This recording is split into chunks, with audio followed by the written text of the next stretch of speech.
Hello, everybody. Suzanne Kellner-Zinck, Dawning Visions Hypnosis, here to talk to you about how to deal with severed family relationships, especially when the other person or people involved are not willing to talk to you to heal the problems between you. This can be a particularly difficult situation when we are dealing with the holiday season, which is right around the corner. So, how exactly do you deal with these things? Well, the first thing that I'd like you to ask yourself is whether or not this is a person who is worth your while of healing the relationship with, because in some situations, the person might be toxic to you. Like if they make you really angry or upset or talk about the past in a way that makes you uncomfortable, it may not be a relationship that you really want to have in your life, quite honestly. If the person has mental illness, a drug addiction, which makes them emotionally unstable, you don't know it's going to show up when you see them, this is another problem. So we need to really assess that first. And if you feel like this is a relationship that you would like to heal, the best thing to do is to message the person and see if they'd be willing to do this with you. That's the right way to do it. Honestly, I had a sister with whom I didn't get along for a good, 40 years. And it really went back to a lot of stuff that happened that in reality was not either of ours responsibility. In reality, it had to do with something that was way bigger than us and people that had more control over us at that time, because we were just teenagers when all this stuff went down.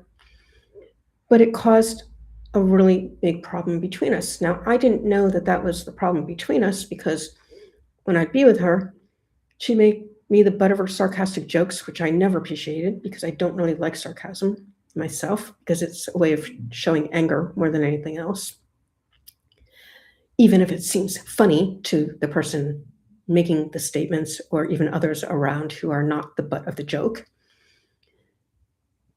And she would speak about my health conditions. She had no idea what was going on, as if she knew everything. And she knew nothing, which one day she found out was true. Denying a person's reality doesn't make it true, okay? So in any case, I believe that was a pretty scary and embarrassing moment for her. So I was having a really bad asthma attack, and she didn't think I had asthma. Well, she hadn't been living with me for a really long time, and I hadn't seen her in a really long time, so what the hell would she know is going on with me? Seriously. And I didn't talk to her about it. And the reason that that actually came to pass was because I had two other sisters out of my four sisters had told me that she was ready and really wanted to get our relationship healed to move on.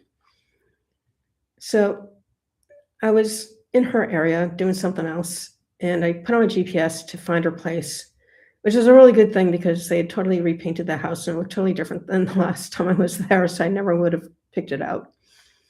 And I knew that if I stopped the GPS to call her, although cell phone service in her area is next to non-existent, which I also knew, I'd probably drop the GPS, which meant I would never find her place, which would not be good. So I just showed up, and she thought when she saw my white car that it was actually a friend of hers who has a white car, and was rather shocked to see me at her doorstep. But I decided that that was the time I was going to make this happen. And I was there for a week, and we healed the things that we needed to heal. And it was actually a really healthy thing because I knew I was leaving the country, and I didn't know if or when I was coming back. So it was really something that needed to be done before I left. I have another sister who has some pretty serious emotional problems. She will not deal with them. And we haven't spoken in a good 40 years or so for a lot of reasons. I don't deal with people who are unwilling to deal with their problems. I'm in the business of helping people overcome their problems, as I've been able to do in my own life using hypnosis and linguistic programming. So you can see that in my own family, I have to deal with these situations. I'm human like everybody else, right? And one of the reasons I love living in Albania is because families actually get along. They love one another. Think about that for a moment. Their parents need their kids, they're there. A lot of younger kids speak English, so they help their parents in their stores that they own and operate, or even the vendors out on the seaside. The kids will help them get their setup done, and they'll interact with the tourists who generally come from Northern Europe, and they all speak English. And a lot of the people over 35 here don't speak any English or very minimal English. So the kids are really very helpful in helping them make their income, especially during the summertime when all the tourists are around. And that's one of the reasons I love living here. Family is truly family. Often you see 3 generations all together enjoying one another, even playing out on the beach. It's beautiful. So, how do you handle it if you can't make amends with a person because a person is not available, they're not interested, or maybe you made a decision that they're too toxic to heal? I'm going to bring you through a really fast process to help you do this called timeline therapy. It's slightly altered from the way Tad James teaches it. He was the one who developed it in the 1980s. And I sincerely believe this will help you very effectively, if you follow my directions explicitly, to overcome these issues so you can move on with your life and no longer have whatever your brain is telling you is reality, which is probably not reality at all, especially if you're younger and didn't really have the capacity to put yourself in another person's position, or being stuck in the middle of a situation that you're so close to, it's really too hard to see it yourself, which is why people hire mental health providers and people like me to help them do it. We're objective, right? We don't have anything in the game. So here we go. I want you to find a place where you can sit down, both feet on the ground, or on a couch, or in a bed, in a relaxed pose. Head up, sitting up. We're not going into a deep trance, no need. This is neurolinguistic programming, actually. So it's just a light trance state. You can hit pause and come back once you have that set up. All right. You're now ready to do this wonderful exercise. What I want you to do is I want you to list your timeline. And the way that you list your timeline is you think of a happy, fun time that you had in the past. And you take the finger on the hand in which you write, and you allow it to go point in the direction from where that memory comes. This is an ideomotor technique. So that means your subconscious, unconscious mind knows exactly where it needs to go. So you just let it go wherever the hell it wants to go. No thinking involved. Remember, we're doing hypnotic technique here. I don't use a form of hypnosis. So you just let it go automatically to wherever it goes.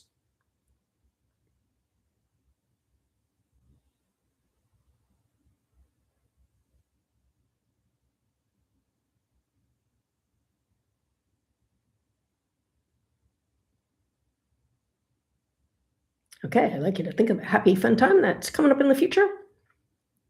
And allow your finger to go do the same thing. Let it go to wherever it goes.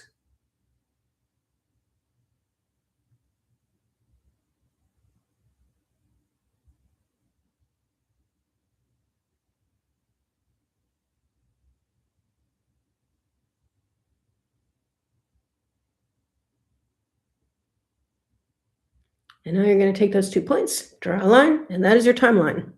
Your timeline might be in front of you. It might go through you, where part of it's in front of you, some of it's behind you, some of it might be on an angle. It doesn't matter what it is. Whatever it is perfect for you. Now, what you're going to do is you're going to think of the event with the person that caused the distress as best as you know it. And again, your subconscious, unconscious mind will be able to help you figure out the perfect scenario that represents that for you. So you don't really need to think about it. Just allow your subconscious mind to bring up that event for you. And then I'd like you to float, FLOAT, above your timeline with your eyes closed, makes it easier, to that place and a little bit before that event. The idea is to be looking at the event, not in the event. So as you're looking at the event, just get an idea of what's going on. If you're a kinesthetic person, it means that you need to feel your feelings first before you can see the thing or put words to the thing. So I'll give enough time for the kinesthetics to do that two-step process, because kinesthetics get a lot more positive learnings than my auditories, my visuals, and my audio-digital learners by far. So go ahead and do that now.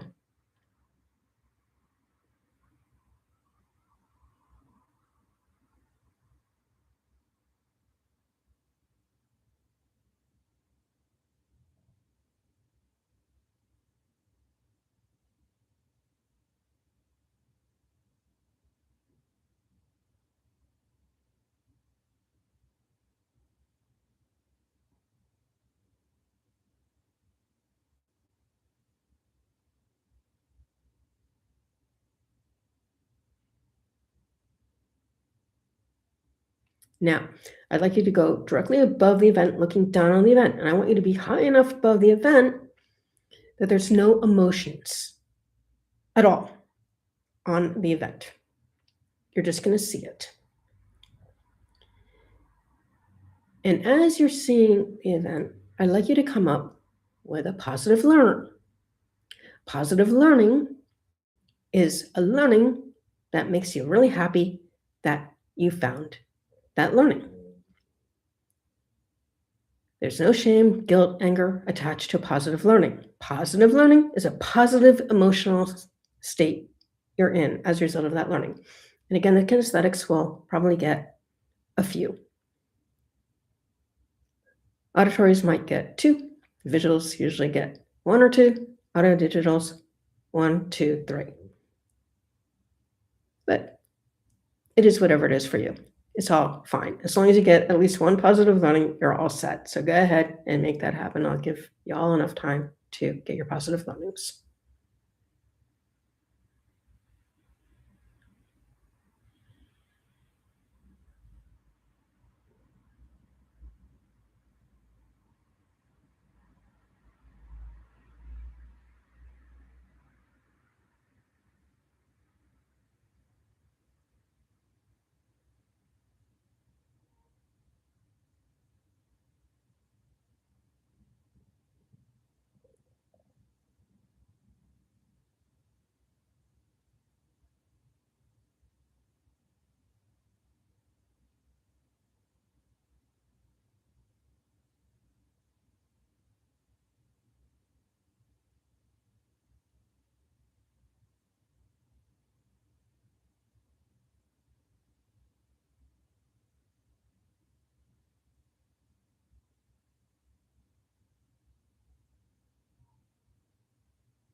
Now, what I'd like you to do is I'd like you to take a nice deep breath in, exhale, and now I would like you to go ahead and go to the past, where that first event was in the past.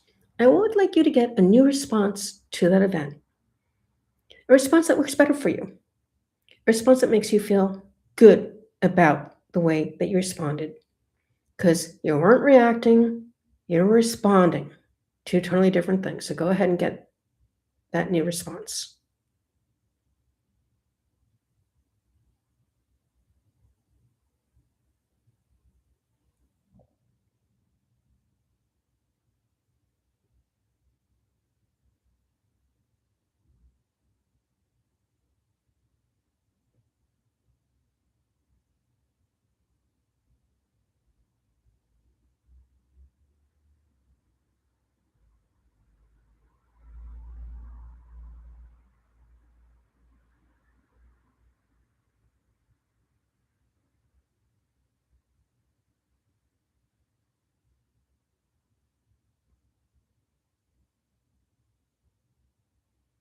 All right, now take a nice deep breath in, exhale, and you're done with the exercise. I can promise you that if you did it the way that I explained to you to do it, this situation will no longer be a bother to you.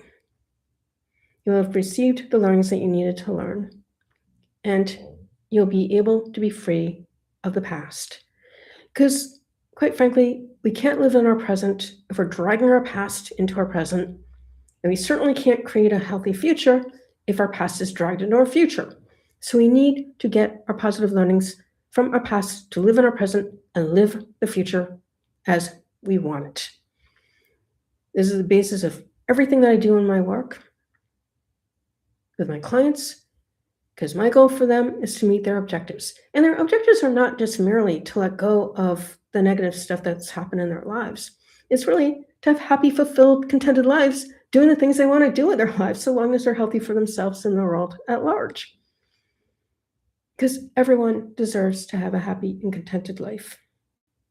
I don't care what challenges you've had. Some of us have seen videos of people without any limbs, able to do amazing things. People who can't talk have been able to do amazing things with their minds despite that fact. People are very resilient. They're able to do amazing things and learn how to adapt to the problems, the challenges they've had in their lives. And I'll tell you quite honestly, when we have a meaningful purpose to ourselves that's bigger than us and our families, this is what makes life worth living. Our purpose. As well as curiosity, because one of the other things that I've learned being at this stage in life, I'm 64 years old,